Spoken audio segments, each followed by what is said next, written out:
Paus Leo XIV baru menjadi paus selama 3 hari ketika ia melanggar protokol berabad-abad di Vatikan untuk membantu seorang penjaga Swiss yang sedang berduka. Seluruh kuria tertegun. Namun yang mereka tidak tahu, yang hanya diingat oleh Paus Leo, adalah wajah dari sebuah zona perang. Seorang pria yang pernah berdiri di sampingnya di tengah abu tragedi. Dan sekarang, putri pria itu hilang. Yang terjadi selanjutnya adalah keajaiban yang tak bisa dijelaskan oleh siapapun kecuali oleh iman. Sebelum saya membagikan kisah ini, luangkanlah waktu sejenak. Tinggalkan komentar dan beritahu saya dari mana Anda menonton. Saya sungguh-sungguh selalu menyentuh hati melihat sejauh mana kisah seperti ini bisa menjangkau, berapa banyak hati yang bisa tersentuh. Jika Anda peduli pada kisah nyata, jujur, tentang iman, harapan, dan momen-momen yang membekas selamanya, ketuk tombol suka. Itu benar-benar membantu lebih dari yang Anda tahu. Sekarang, izinkan saya menceritakan apa yang terjadi. Masih pagi, pukul 8.15 pada tanggal 11 Mei 2025, baru 3 hari sejak asap putih naik dari cerobong kapal Sistina.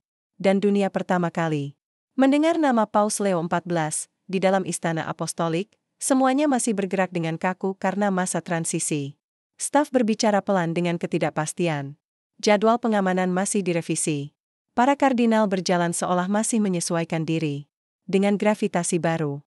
Tetapi Paus Leo tidak bergerak seperti mereka. Ia melangkah di koridor Vatikan seperti ia pernah melintasi jalanan pegunungan di Peru, pelan, penuh pertimbangan, selalu lebih memperhatikan orang daripada lukisan. Pagi itu, ia baru saja selesai berdoa pribadi di kapal ketika ia melewati pos penjaga Swiss di koridor timur. Posisi mereka sempurna seperti biasa, tegak seperti patung marmer. Dilatih selama berabad-abad untuk tidak bergerak, kecuali satu orang, Kopral Elias Maya, ia bukan orang baru. Bukan pula orang Serbo. Justru sebaliknya, ia dikenal sebagai salah satu penjaga terbaik di angkatannya. Tangon mantap, facie dalam. 4 bahasa, tidak pernah terlambat, tidak pernah terlihat tanpa seragam, namun pagi itu, ada yang tidak beres. Rahangnya mengeras. Buku jarinya putih mencengkeram tombak. Meski berdiri tegak, matanya bergetar, seperti mencoba menahan sesuatu, tapi gagal. Paus Leo langsung menyadarinya. Ia tidak memanggil ajudan. Ia tidak menunggu penjelasan. Ia berjalan langsung menuju penjaga itu, sesuatu yang membuat 2 pejabat yang berdiri dekat membeku dalam kebingungan. Sang Paus mengangkat tangan kepada para perwira itu dengan tenang. Ia tidak menginginkan formalitas saat itu. Ia menginginkan kejujuran. Ia mendekat, dan mendekat lagi. Dengan suara rendah yang berat karena kekhawatiran, ia berkata, "Anakku, beban apa yang menggelayuti hatimu?" Elias Bergdep. Tubuhnya tersentak, bukan karena takut pada otoritas, tetapi karena mendengar kasih saat ia paling tidak menduganya. Sesaat, ia mencoba menahannya. Mencoba untuk tidak mengatakan apa-apa. Mencoba tetap menjadi seorang prajurit, tapi ia tidak bisa. Tidak ketika suara yang menanyakan itu terdengar seperti milik seseorang yang juga pernah mengenal penderitaan. Suaranya pecah sedikit saat ia berbisik, "Yang Milia, putraku." Ia berhenti. Menilon Luda. Dia hilang. Paus Leo memiringkan kepalanya sedikit. Bukan karena bingung, melainkan karena duka. Elias melanjutkan, berusaha tetap tenang, berusaha tetap menjadi prajurit. Tapi sekarang tangannya gemetar. Dia diambil dari rumahnya di malam hari. Aku tidak tahu bagaimana. Aku takut akan nyawanya. Saat itu terasa seperti keabadian yang dibungkus dalam bisikan. Koridor itu sunyi. Begitu sunyi hingga terdengar bunyi halus baju zirah Elias berbenturan dengan lantai marmer ketika posisinya sedikit goyah. Dadanya bergetar karena napas yang tak ia izinkan untuk diambil sejak menemukan ranjang putrinya kosong. Paus Leo melangkah lebih dekat daripada yang seharusnya dilakukan seorang paus terhadap seorang penjaga. Ia mengulurkan tangan, menyentuh bahu Elias dengan ringan, kulit dan linen bertemu baja, lalu sesuatu terjadi. Sekilas, sebuah kenangan. Paus Leo menatap wajah Elias dan tiba-tiba ia teringat. Peru. Tahun 2010. Jampa Bumi. Tenda-tenda bantuan. Anak laki-laki dengan perban seadanya di kepalanya dan lambang palang merah Swiss yang dijahit di ranselnya. Elias, suara Paus itu lembut, tetapi tatapannya tajam. Elias menatapnya, bingung. Bagaimana Paus? Paus ini tahu namaku begitu saja. Kau ada di sana, kata Paus Leo, kenangan itu membanjiri kembali.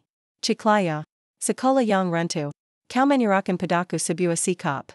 Elias mengangguk perlahan, seolah ada pintu yang selama ini ia kunci dibuka kembali. Aku sukarelawan waktu ITU, katanya Pelin. Setelah istriku meninggal, aku tidak tahu harus kemana lagi. Tenggorokannya mengencang. Ia meninggal saat melahirkan. Sofia, putriku, yang sekarang hilang. Paus Leo tidak langsung berbicara. Ia membiarkan keheningan membawa bobotnya. Tangannya tetap berada di bahu Elias, kemudian ia berkata, ia memberimu kehidupan saat sedang memberi kehidupan. Dan sekarang kita tidak akan membiarkan kehidupan itu direnggut. Pada saat itu, tak ada jubah, tak ada gelar, tak ada rantai komando. Hanya seorang ayah dan ayah lain. Yang satu berduka, yang satu mendengarkan. Keduanya saling memahami, dan saat itu juga, di bawah langit-langit fresko emas Istana Apostolik, protokol hancur, karena Paus Leo XIV tidak berjalan pergi. Ia tetap berdiri di sana, di samping seorang prajurit yang luluh lantak di dalam zirahnya. Dan memilih untuk bertindak, sebelum menjadi Paus, Robert Posfos pernah melayani sebagai misionaris di Chiclayo, Peru. Malam itu, bumi tidak hanya bergetar lembut, ia mengoyak seperti luka terbuka. Itu terjadi pada 13 Januari 2010, sesaat setelah pukul 21.41, ketika kota Chiclayo, Peru, berubah menjadi kekacauan. Gempa bumi bermagnitudo 6,6 mengguncang wilayah itu, membelah tembok rumah sakit, meruntuhkan rumah bata, dan mengubur sekolah-sekolah di bawah atap yang ambruk dan beton yang retak. Jeritan terdengar lebih dulu, lalu sunyi, dan kemudian penggalian dimulai. Salah satu yang pertama tiba di lokasi adalah Pastor Robert Posfos. Ia belum menjadi uskup, belum dikenal, belum menjadi Paus Leo XIV. Hanya seorang misionaris dengan telapak tangan lebam, jubah robek, dan lampu kepala terikat di dahinya. Seperti penambang, ia seharusnya sudah tidak berada di sana. Tugasnya sebenarnya berakhir 2 minggu sebelumnya. Namun ia menunda penerbangan karena seorang ibu dari katekis muda di desa sebelah meninggal. Ia berjanji akan membantu penguburannya, jadi ia tinggal. Dan penundaan itu menyelamatkan puluhan nyawa. Menjelang tengah malam, alun-alun utama Chiclayo berubah menjadi pangkalan penyelamatan darurat. Penduduk berdatangan, banyak yang tanpa alas kaki, sebagian besar masih syok, memeluk selimut atau serpihan rumah mereka. Lalu datanglah para relawan, dari Brasil, Bolivia, dan Swiss. Saat itulah Pastor Robert melihatnya. Seorang pemuda, mungkin berusia 22 atau 23 tahun, mengenakan rompi palang merah penuh debu, perban kasa membalut lengan kirinya, dan wajah yang menunjukkan bahwa ia belum tidur selama berhari-hari.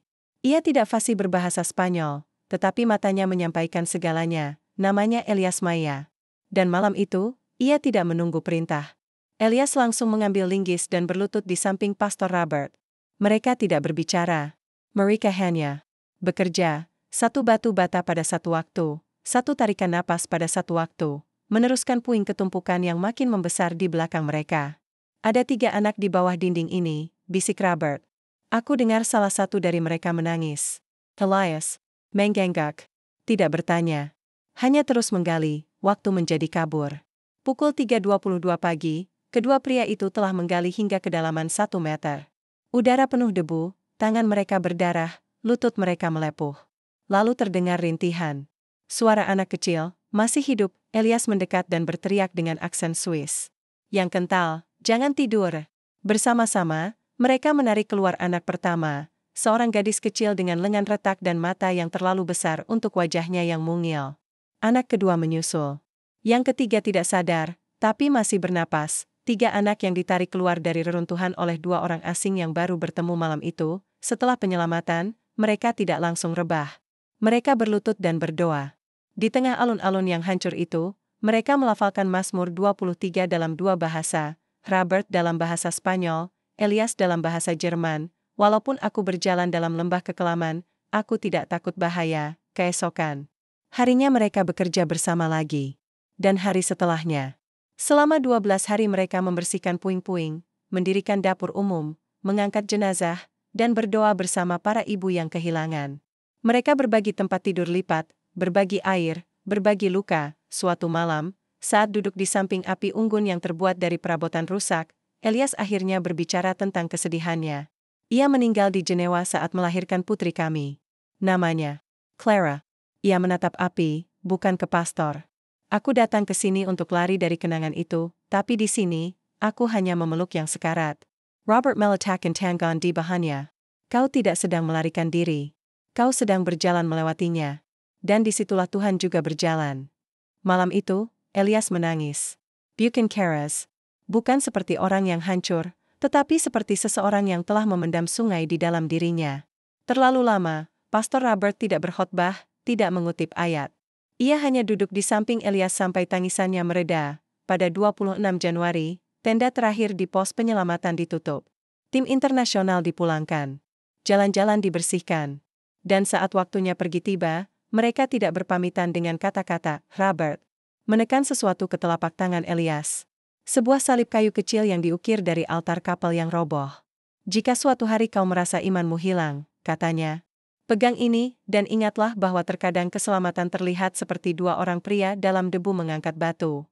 Mereka tidak pernah bertemu lagi.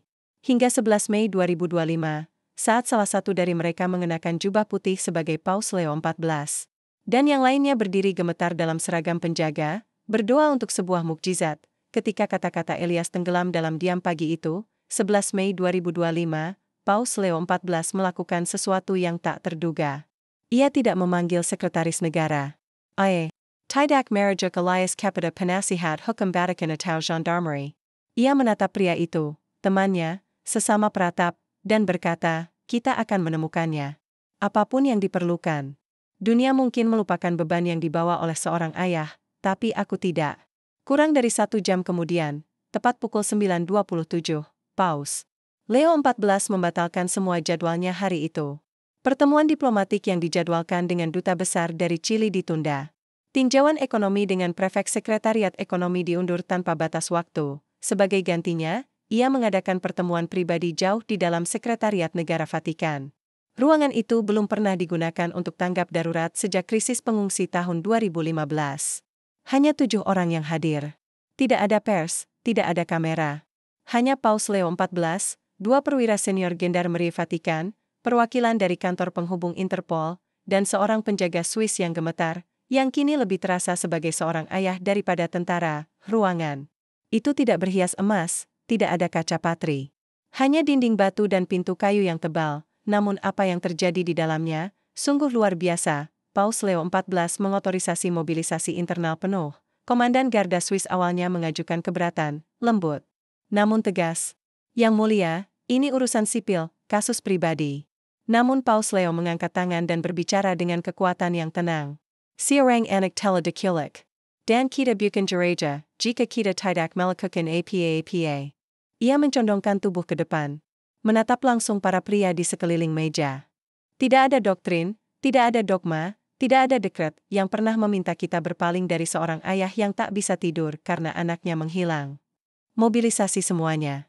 Interpol, Carabinieri, Italia, semua jaringan diplomatik tahta suci. Sofia Maya tidak akan kami tinggalkan. Malam itu, faks terenkripsi dan panggilan diplomatik rahasia menyebar ke seluruh Eropa. Kontak intelijen senyap tahta suci, yang biasanya ditugaskan melindungi gereja di wilayah konflik, dialihkan ke pinggiran Roma, perbatasan, dan jaringan. Pasar gelap, pencarian dimulai seketika 12 Mei 2025, pukul 4.14 pagi, sebuah konvoi Vatikan keluar diam-diam dari gerbang utara. Di dalamnya ada 2 pelacak Interpol, seorang dokter Vatikan, dan seorang imam lokal yang fasih dalam dialek Roma. Desas-desus menyebutkan ada seorang anak perempuan dengan ciri-ciri Sofia terlihat di dekat kamp sementara di luar Pomezia, sekitar 40 menit selatan kota. Namun saat matahari terbit, itu hanya petunjuk palsu. Anak yang berbeda, Elias duduk di barak Garda Vatikan malam itu, masih mengenakan seragam. Ia belum berganti pakaian. Belum tidur. Ia terus menggenggam jepit rambut kecil yang ia temukan di bantal Sofia malam saat ia menghilang, sebuah kupu-kupu ungu muda. Pagi berikutnya, 13 Mei, datang petunjuk baru. Stasiun kereta di Napoli. Seorang anak perempuan naik kereta, bergandengan tangan dengan pria berjaket hitam. Rekamannya buram. Tim keamanan Vatikan meningkatkan kualitas gambar, bingkai demi bingkai. Paus Leo XIV berdiri diam di belakang analis, matanya tak berkedip, dan akhirnya ia melihatnya. Sosok kecil, kepala tertunduk, menggenggam tangan seorang pria yang terlalu besar untuk jadi ayahnya. Di rambutnya, masih terpasang jepit kupu-kupu ungu muda. Paus Leo melangkah maju, suaranya pelan, itu dia. Itu Sofia. Malam itu, petugas keamanan Vatikan berpakaian sipil sudah berada di Napoli. Namun jejaknya hilang lagi. Pria itu berganti kereta. Tak ada nama. Tak ada rekaman tambahan. Tak ada saksi, dan setiap jam yang berlalu, harapan di dada Elias semakin menipis. Ia belum makan. Belum berbicara lebih dari satu kalimat. Ia berdiri di depan pintu kapal setiap fajar dan senja, hanya berbisik, "Tuhan, jika Engkau izinkan aku memelinya sekali lagi, aku takkan meminta apa pun lagi." Di kediaman pribadinya, Paus Leo XIV berlutut tanpa alas kaki, tangannya menggenggam salib kayu kecil yang pernah ia berikan kepada Elias 15 tahun lalu. "Papa," bisiknya, "kau pernah membelah laut, menyembuhkan orang buta, membangkitkan orang mati. Biarkan ayah ini melihat anaknya lagi." Kini malam 13 Mei telah tiba. Lebih dari 12 jam tanpa kabar. Elias duduk di gudang senjata, menatap pantulan dirinya di bayonet yang menghitam. Matanya kosong. Iman di dadanya meredup, ia menekan jepit rambut itu ke bibirnya dan berbisik. Seperti lagu Nina Bobo, Sofia, Mikola, Pilangla. Dan di suatu tempat, di sudut sunyi Eropa, seseorang mendengar, 14 Mei 2025. Hari ketiga, Vatikan menjadi sunyi, terlalu sunyi. Elias Maya belum tidur. Belum makan. Ia tak lagi berseragam, tapi masih menolak meninggalkan gerbang Vatikan. Ia mondar-mandir di kolonade seperti jiwa yang mencari suara, sepatunya menyeret lantai batu kuno. Paus Leo XIV, di sisi lain, memilih DOA. Bukan di balik pintu tertutup. Bukan sendirian di kapal pribadinya, tapi di dalam Basilika Santo Petrus, menjelang senja, ketika langit-langit berlapis emas menangkap cahaya matahari Roma yang terakhir, dan bayangan membuat patung-patung marmer seolah membungkuk, basilika itu remang-remang, diterangi lilin. Bangku-bangku penuh, para peziarah, penjaga, bahkan staf yang biasanya tetap berada di balik tembok, kabar telah menyebar. Semua tahu, Paus sedang memimpin vigil, bukan demi politik. Bukan demi kekuasaan. Tapi demi seorang anak Kessel bernama Sofia Daraye. Berjalan perlahan ke altar, tanpa pengawal di sisi, tanpa tongkat emas di tangan. Hanya rosario dan suara yang pernah gemetar di hadapan gempa bumi, zona perang, dan sekarang, keheningan seorang ayah, ia mengangkat mata ke langit dan memulai, "Tuhan, Engkau pernah berkata, bayarkan anak-anak datang kepadaku. Kini kami mohon, kirimkan satu kembali." Ia tidak berteriak. Ia tidak memerintah. Ia memohon, lilin bergetar. Udara di dalam basilika hening, seperti bangunan itu sendiri menahan napas, lalu itu terjadi, sebuah desah. Suara dari dekat pintu perunggu besar. Awalnya tak seorang pun bergerak. Beberapa kepala menoleh, lalu pintu itu berderit, berat dan perlahan. Seorang pria masuk. Jaket lesu. Sepatu penuh lumpur. Tangannya memegang bahu seorang gadis kecil, yang tampak seolah telah berjalan selama berhari-hari. Pakaian gadis itu robek di bagian lengan. Sepatunya tak cocok. Rambutnya kusut. Namun di antara helaian rambut itu, masih terjepit kupu-kupu ungu muda. Kejutan melanda seluruh jemaat. Gadis itu tampak bingung, memicingkan mata menatap cahaya lilin, menutupi wajahnya, ia tidak menangis. Tidak berbicara. Hanya berdiri terpaku, menatap lurus ke depan, lalu seseorang berbisik, "Sofia." Dari bayang-bayang lorong kiri, Elias berlari. Ia tidak menunggu izin. Tidak meminta konfirmasi, ia tahu, seorang ayah selalu tahu, ia jatuh berlutut. Hanya beberapa langkah di depannya dan membuka lengannya. Gadis itu menatapnya sejenak, lalu terbang ke dalam pelukannya. Tangan mungilnya melingkar di leher Elias. Seluruh tubuhnya bergetar saat ia menyembunyikan wajahnya di dada ayahnya. Tak seorang pun di basilika bergerak. Bahkan para biarawati di dekat apsis mulai menangis. Paus Leo XIV turun perlahan dari altar, dengan rendah hati, dan berjalan menuju momen penyatuan itu. Ketika ia tiba, Elias masih berlutut. Bahunya bergetar saat ia berulang kali membisikkan nama putrinya. Seperti doa yang akhirnya dikabulkan. "Sofia, Sofia, Mikolas, kau kembali." Paus Leo tidak langsung berbicara. "Ia hanya ikut berlutut di samping mereka." Lututnya menyentuh lantai marmer yang dingin. "Ia meletakkan satu tangan di punggung Elias dan satu tangan lembut di kepala Sofia." Lalu di tengah-tengah basilika, di hadapan patung-patung, penjaga, imam, dan umat yang menahan napas, ia menundukkan kepala dan mulai berdoa dengan lantang. "Terima kasih, Tuhan, karena telah mengembalikan domba kecil MU. Karena telah mengingatkan kami bahwa tidak ada anak yang terlupakan. Bukan oleh ayahnya. dan bukan oleh MU. Ia tidak berbicara dengan kemegahan. Ia berbicara seperti seseorang yang telah menunggu 3 hari untuk bisa bernapas kembali. Di belakang mereka, pria asing itu, yang masih berdiri di dekat pintu masuk, ditanya oleh seorang petugas Vatikan bagaimana ia menemukan gadis itu. Jawabannya sederhana. Ia berjalan di dekat hutan, di Via Ardeatina. Sendiri. Tak memakai sepatu. Saya melihat berita tadi pagi.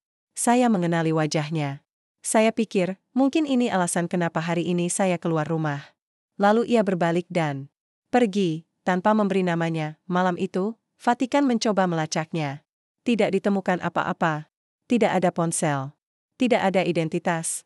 Tidak ada rekaman kamera pengawas. Beberapa orang mengatakan ia hanyalah orang asing yang baik hati. Yang lain percaya sesuatu yang lebih tinggi. Namun tak ada yang mempertanyakannya, karena pada pukul 18.47 tanggal 14 Mei 2025, seorang gadis kecil masuk ke Basilika Santo Petrus digandeng oleh seorang pria tak dikenal. Dan terjatuh ke dalam pelukan seorang ayah yang tak pernah berhenti berdoa untuknya. Dan ketika lonceng di luar berbunyi, menandai dimulainya misa malam, lapangan di bawahnya bergema dengan suara yang tak terdengar selama berhari-hari, tawa, harapan, hidup, dan di saat itu, Paus Leo XIV melakukan hal yang telah ia tunggu selama 3 hari, ia tersenyum, dan berbisik, bukan kepada siapapun secara khusus. Ini bukan sekadar pencarian. Ini penyelamatan. Penyelamatan yang dipimpin oleh Tuhan. Kisoken. Paginya, 15 Mei 2025, kisah ini mulai menyebar. Bukan melalui tajuk berita. Bukan melalui konferensi pers. Namun lewat bisikan di lorong-lorong. Lewat pesan berurai air mata di antara staf.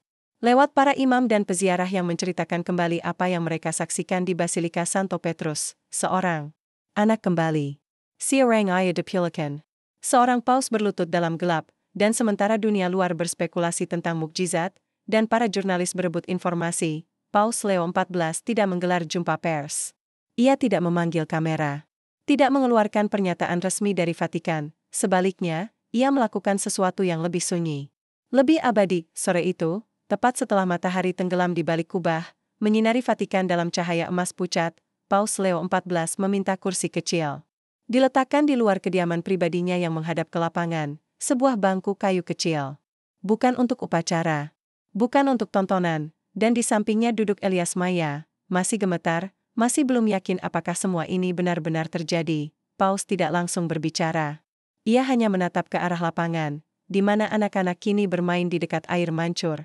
Para turis tertawa lagi, dan di suatu tempat di bawah sana, Sofia berjalan bersama seorang biarawati yang menawarkan diri untuk mengepang rambutnya. Akhirnya, Paus Leo berkata pelan, "Kau dulu mengangkat bata dari rumah-rumah yang runtuh di Peru.